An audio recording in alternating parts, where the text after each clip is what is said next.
you on WeatherNet. Liftoff conditions looking pretty good. CSTS is ready for launch. Ignition. Liftoff. Falcon 9 has cleared the tower.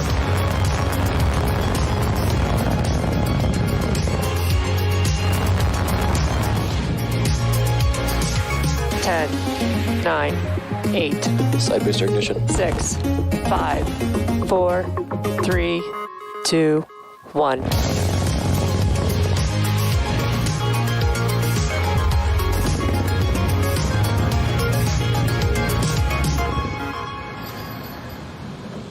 Good morning. It's Wednesday, January 20th, and you're looking at a live view of Falcon 9 as it awaits its 8:02 a.m. Eastern Time launch from Pad 39A at Kennedy Space Center.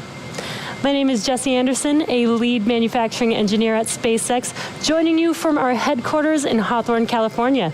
You're watching a live webcast for our 17th Starlink mission and our second mission of 2021. If you've been following Starlink development, then you know that Starlink is a constellation of multiple satellites that orbit the planet at about 550 kilometers with the potential to service the entire globe. And because they're in a low orbit, the round-trip data time between the user and the satellite, also known as latency, is much lower than with satellites in geostationary orbit. This enables Starlink to deliver services like seamless video calls that are usually not possible on other satellite internet services. And because Starlink's satellites fly in a global constellation, we can bring high-speed internet to places that previously had terrible service or no service at all. While this is our first Starlink mission of 2021, it is also notable because we are attempting to fly and land a Falcon 9 first stage for the 8th time, a first for Falcon 9. This booster debuted on our Demonstration 1 mission in March of 2019 and then flew again 3 months later on RADARSAT Constellation Mission. In 2020, it supported 4 Starlink missions as well as the SECO mission at the end of the year. And we will be attempting to recover the booster again on our drone ship, Just Read the Instructions, and that's what you see on your screen, stationed off the coast of Florida in the Atlantic Ocean. If we are successful, it will mark the 72nd recovery of our Falcon 9 first stage. Falcon 9 was designed for 10 or more flights with minimal refurbishment between each flight, and today's flight gets us closer to that goal. Currently, we're at T-minus 14.5 minutes, and all systems are go for an on-time liftoff at 8:02 a.m. Eastern Time. Let's take a closer look at the rocket that you see on your screen. You're looking at a live view of Falcon 9, our 70-meter two-stage liquid-fueled launch vehicle. The chief engineer held a technical poll at T-minus 1 hour, and the launch director held a propellant load and launch go-no-go poll at T-minus 38 minutes.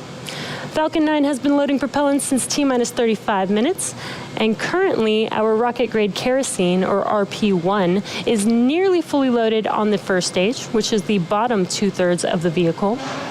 The first stage is responsible for accelerating the vehicle through the Earth's atmosphere to the edge of space with the help of 9 Merlin engines. Now, directly above the first stage is the black carbon fiber interstage, which you can see there at the bottom of your screen, and connected to that is the Falcon 9 second stage. Second stage has a single Merlin vacuum, or MVAC engine, and once the first and second stages separate about 2.5 minutes into the mission, the MVAC engine will ignite for its first burn and then shut down for coasting. Today, we will be performing 2 second stage burns and deploying our Starlink satellites at approximately 1 hour into the mission. The 2 burns allow us to deploy our satellites into a circular orbit, which in turn helps them get to their final orbit much faster. Now you'll notice this large nose cone at the top of the rocket that you're looking at on your screen. This is called the fairing. That's where the stack of Starlink satellites is safely housed. The fairing protects the satellites from aerothermal heating, aerodynamic loads, and contamination during ascent.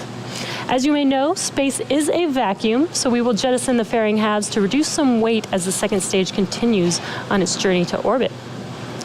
Today, we are using flight-proven fairing halves, and Miss Tree and Miss Chief, which you are looking at on your screen, will be attempting to recover them by wet recovery, meaning we will be retrieving them from the water. Now, weather is looking 90% favorable at the launch site, which you could see that beautiful view there with a slight chance of cumulus cloud development this morning.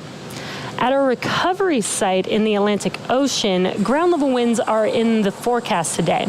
Now, these winds are potentially stronger than what Falcon 9 has experienced on previous flights.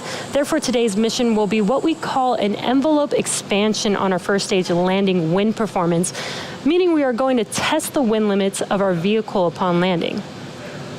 Now, with that, the vehicle, satellites, weather, and range are all looking good for an on-time liftoff just a few minutes from now. Since our last launch in November of 2020, we've brought Starlink to a handful of new communities in the US, Canada, as well as the United Kingdom, which we're really excited to tell you about. In Canada, we signed our first customer, the Pikangikum First Nation Reservation, which is located in a remote area of Ontario Province, Canada, about 300 kilometers northeast of Winnipeg. The Pikangikum First Nation are an indigenous community of approximately 2,000 to 3,000 people, representing 400 to 500 family households. The area is so remote that for the majority of the year, all shipments are sent via chartered airplane, except during the coldest weeks when trucks are able to travel across ice roads to reach the community. Given the remote and terrain challenges of the Pikangikum First Nation, it is cost prohibitive to update or lay new infrastructure. Our Starlinks were delivered to the community for use in residences, community buildings, and businesses. Here's a look at how Starlink is positively impacting the Pikangikum First Nation Reservation. All the projects I've probably been involved in, this is, for me personally and professionally, the most rewarding one. I've never worked with a community or a customer or a client that's been more excited about something or happier. And I just, I don't know what could be more rewarding than that. After many, many months of trying to get internet to Pikangikum through other means, Dave was really determined to find a different way. He began doing a lot of research and eventually reached out to SpaceX. They went back and they got the approval, and they came back to me and said that Pikangikum was going to be the first SpaceX Starlink client in Canada. That changed everything from that moment on.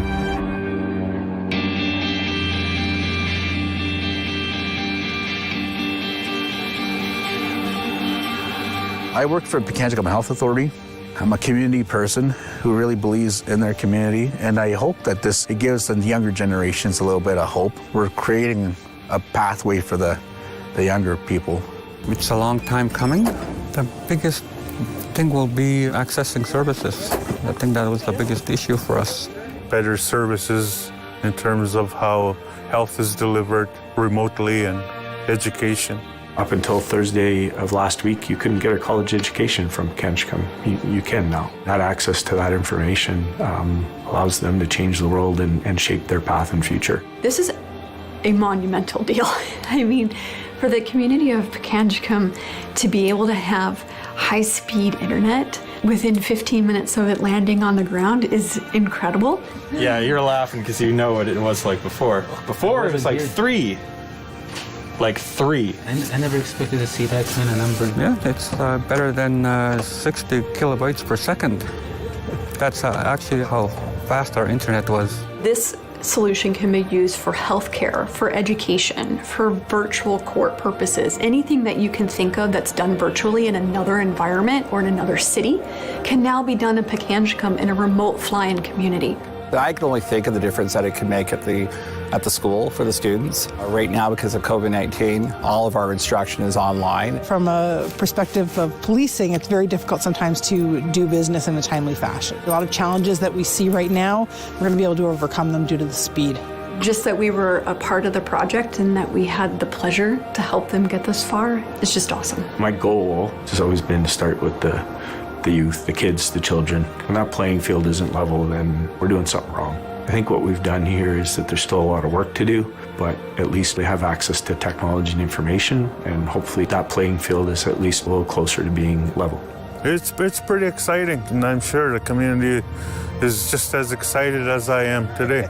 Everyone deserves to have this kind of service because at this point in history, Internet isn't just a luxury, it's a need. I'm just hoping that's the start of a great thing.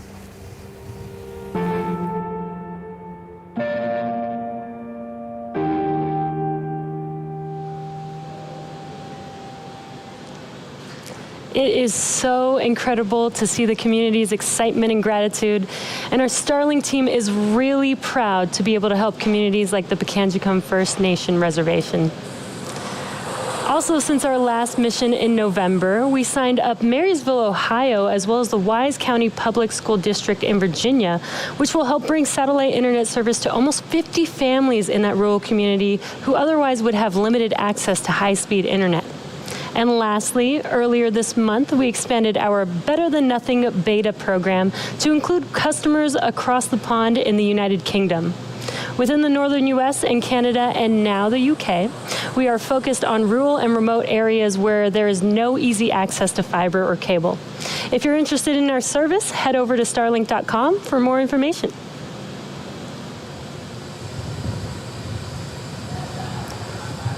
We are currently just under T-minus 6 minutes from liftoff, and Falcon 9 is now moving into the final stages of the countdown. Our next event will be the transporter erector, or TE, retracting slightly away from the vehicle at T-minus 4.5 minutes. Now, the TE is that large trusted structure that you can see right behind Falcon 9 on your screen.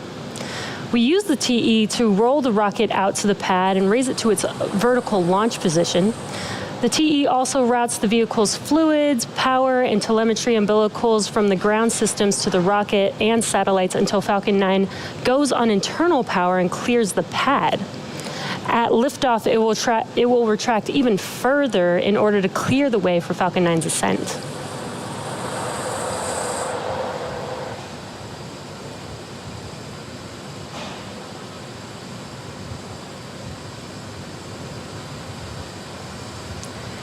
We're just under 25 seconds away from that TE retraction.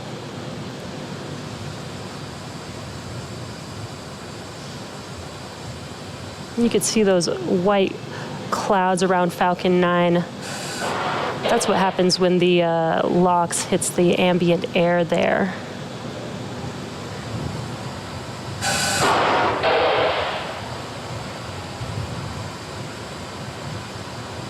We're just waiting for that TE retraction. We've got a good, nice close-up view here.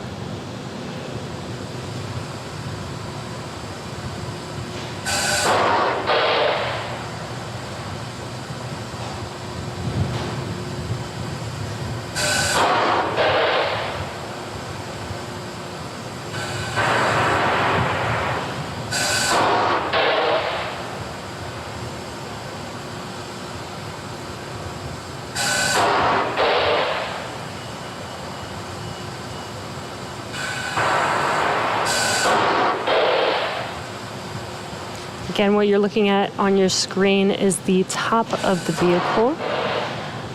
And that transporter erector should be retracting here soon. And there you can see it on your screen. It looks very slow and very slight, but there it is moving back. Now, the first and second stages are both nearly fully loaded with 1 million pounds of kerosene fuel and liquid oxygen. Super chilled liquid oxygen is our propellant oxidizer, and as I just mentioned, it's what's creating those white clouds that you can see right there on your screen. That happens when it's exposed to the warmer ambient air.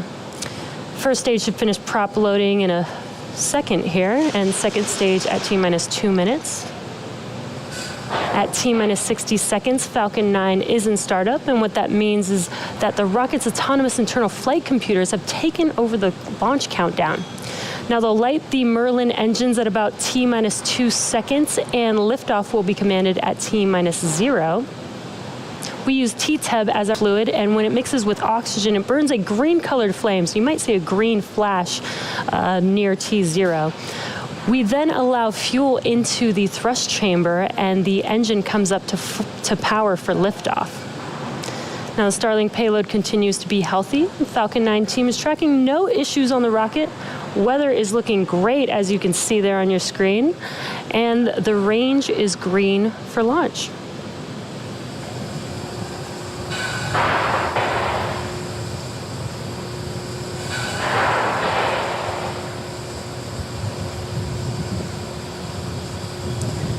And we just passed the T-minus 2 minute mark. Stage 2 locks closed out.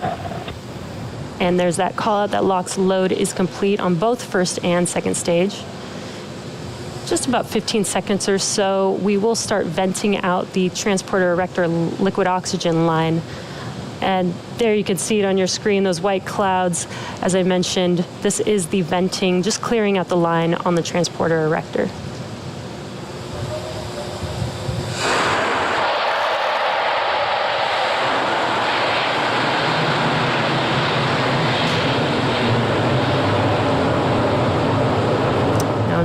About 15 seconds or so, Falcon 9 will be in startup, and stage 1 and stage 2 will begin pressurizing for launch.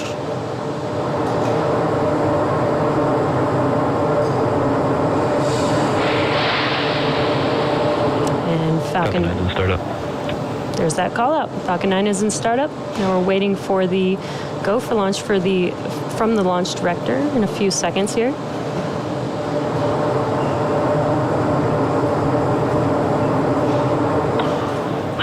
Falcon 9, LD is go for launch. And there's that call out that we are go for launch this morning. So at T-minus 30 seconds, all systems are go for launch. So let's listen into the terminal count and watch as Falcon 9 takes our Starlink satellites into orbit. Stage 1 press for flight. Minus 15 seconds. Falcon 9 is configured for flight. 10, 9, 8, 7, 6, 5, 4, 3, 2, 1, 0.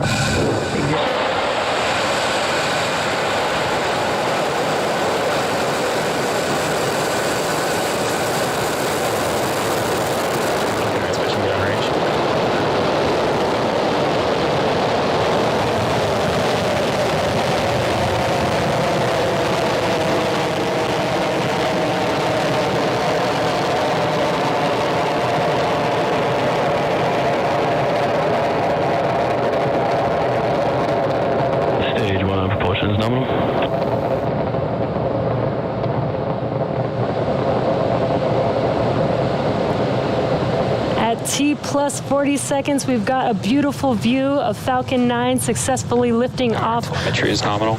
from Pad 39A at Kennedy Space Center, carrying our stack of Starlink satellites to orbit. Now we are throttling down the vehicle, the engines, in preparation for MaxQ, or maximum aerodynamic pressure.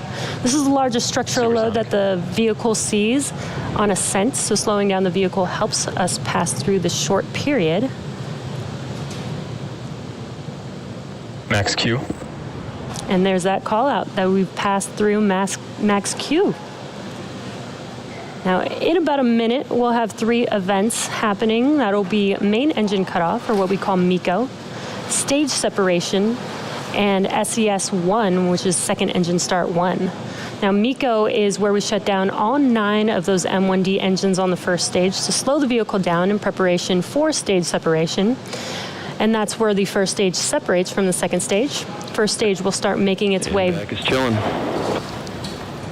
First stage will start making its way back to Earth for landing, while second stage continues on its journey with the third event, which is SES1, or second engine start 1. And that's where we light up the MVAC engine, and it propels the second stage along with the Starlink satellites to orbit.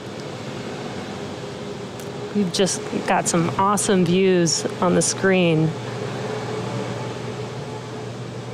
Such a beautiful morning. We're just about 15 seconds away from those 3 events: MECO, stage separation, and SES1.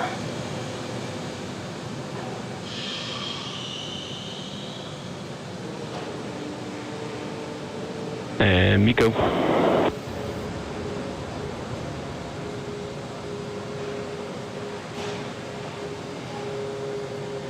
Stage separation confirmed.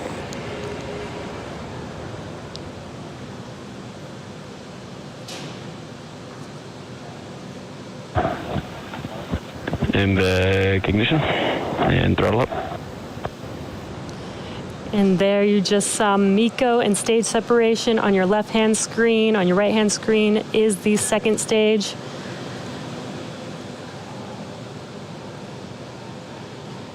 We're waiting on fairing deploy coming up here shortly.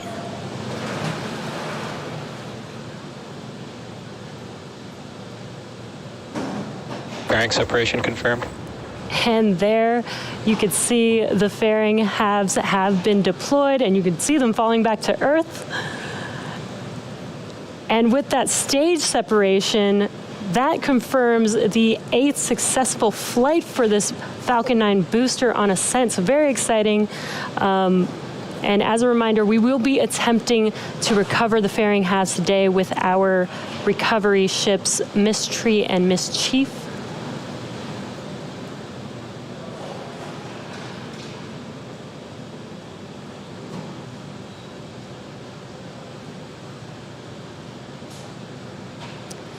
Now, as Stage 2 heads towards its targeted drop-off orbit, Stage 1 will execute 2 burns in order to make its way back to Earth. And that first burn is called the entry burn. That's where 3 of the 9 M1D engines will reignite. And this helps Acquisition of signal, Bermuda. This helps to slow the stage down as it re-enters into the upper parts of the Earth's atmosphere. The second and final burn for the first stage is the landing burn. Each of the M1D engines has 190,000 pounds of thrust, which is just enough to slow down the vehicle rapidly to touch down for landing, as the landing burn is just a single engine burn. And again, this is the vehicle's 8th flight, so it is our life leader. It has completed a successful ascent and stage separation, so let's see if we can land it for the 8th time, which will be a first for Falcon 9. Both vehicles are following nominal trajectories. You heard that call out that both vehicles are nominal. We're just a little over a minute away from that entry burn start on the first stage. And what you see on your screen is a view looking forward on the left-hand screen. Now we've changed to the looking aft on first stage. And on your right-hand screen is a view of that MVAC engine on second stage.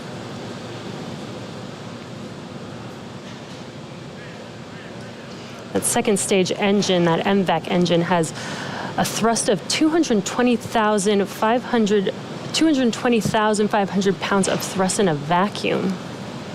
It's a pretty powerful engine there.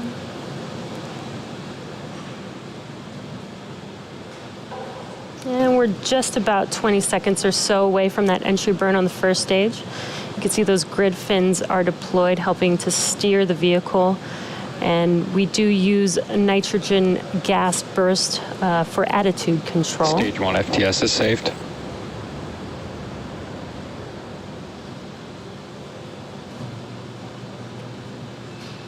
Stage 1 entry burn startup. There's that call out and visual of the entry burn on the first stage on your left-hand screen. So last about 20 seconds long.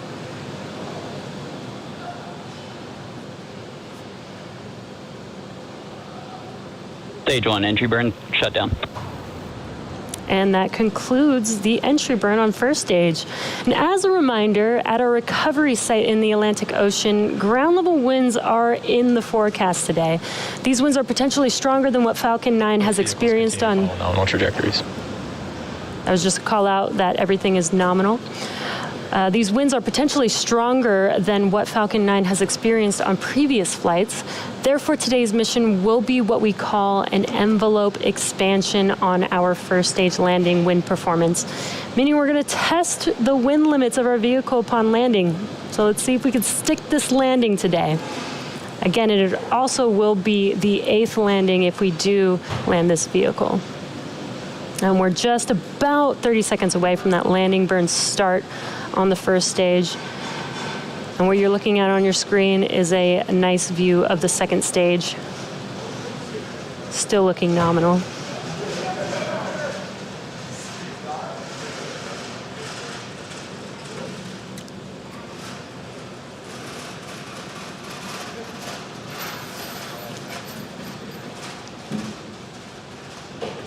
Stage 1, landing burn, start up. There's that call out. Landing burn has started on first stage. Let's see if we could stick this landing. There's a view of the drone ship on your left-hand screen. Stage 1, landing leg, deploy.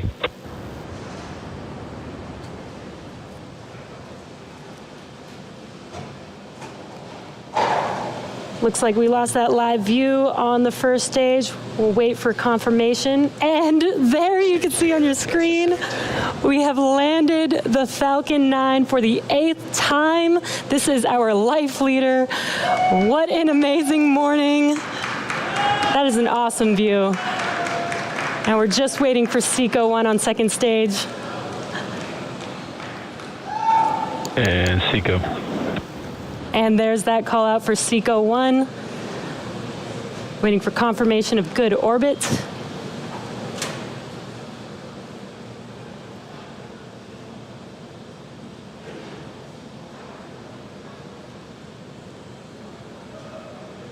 Nominal insertion. And there's that call out for good orbit on second stage. What an exciting morning. We've landed that first stage for the 8th time. And now that second stage is going to coast. Signal, Newfoundland. Second stage is now going to coast in this orbit for the next 35 minutes or so. And while that happens, take a look at this, the animation. We'll have an animation showcasing where we are in the coast phase. So we'll see you back here at T plus 45 minutes for that second stage relay.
Expected loss of signal, Bermuda.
Unexpected loss of signal, Newfoundland.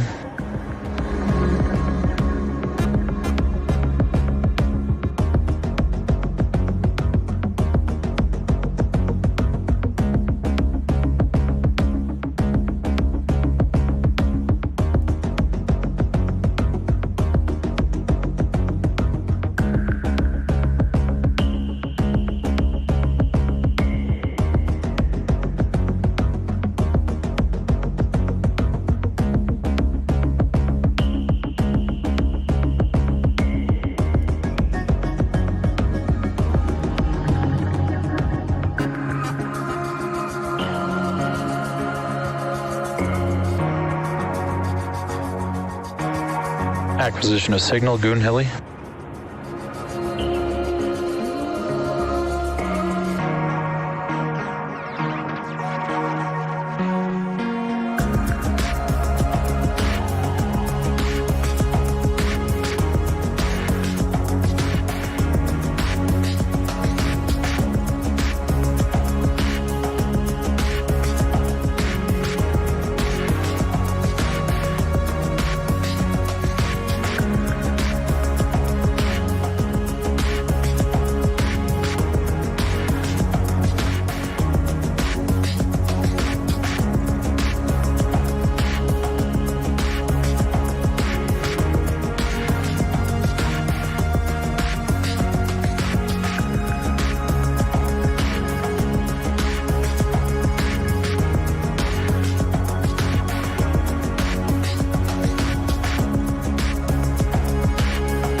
Corrected loss of signal.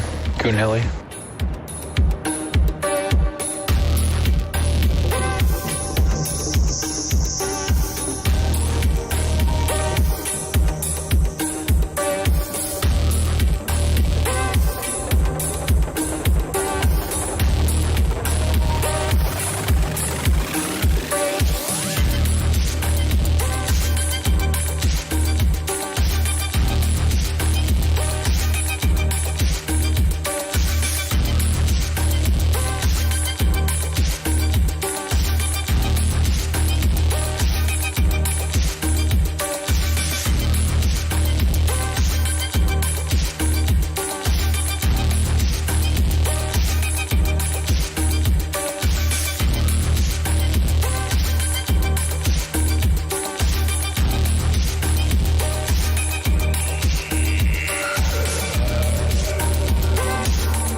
Acquisition of signal, Diego Garcia.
Welcome back to the webcast for Starlink. We had an on-time liftoff this morning at 8:02 a.m. Eastern Time, followed by the completion of the first 8th flight and recovery for this booster, which is a first for Falcon 9, and despite those stronger winds.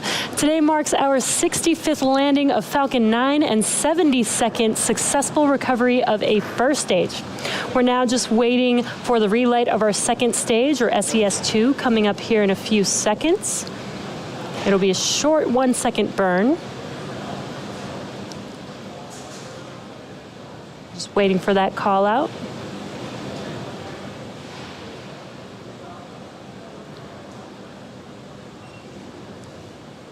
Again, it's just a 1-second burn, so it's very quick, but it does go a long way for this second stage.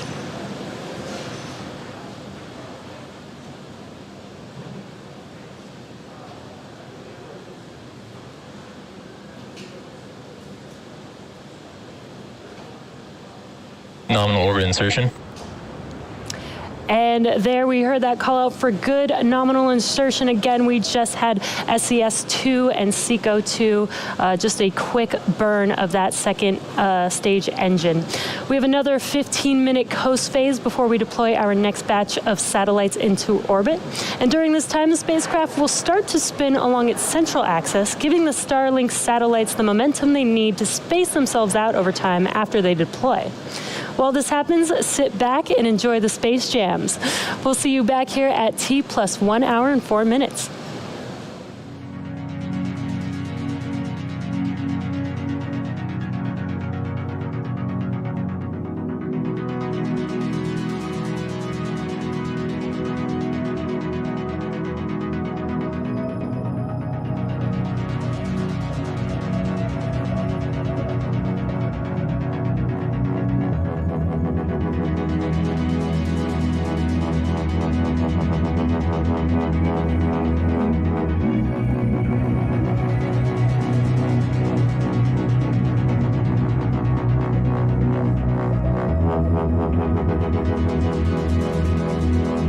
Expected loss of signal. It's Diego Garcia.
signal, Tasmania.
Welcome back to our webcast. We had an on-time liftoff this morning, and again, our Life Leader vehicle completed the first 8th flight and recovery for a Falcon 9. Now we're coming up on the deployment of our stack of Starlink satellites in just a few seconds here. So we will listen in and watch live as the payload deploys.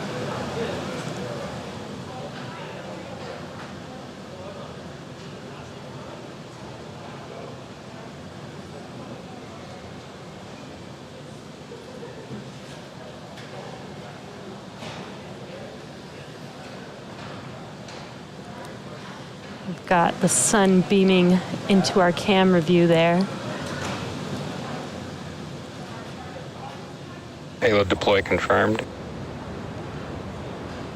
What you are seeing live are those Starlink satellites in space drifting away from our second stage, which confirms deployment. Shortly, they will deploy their solar array, and over the next few days and weeks, they will distance themselves from each other and use their onboard ion thrusters to make their way to their operational orbit. Beautiful live view.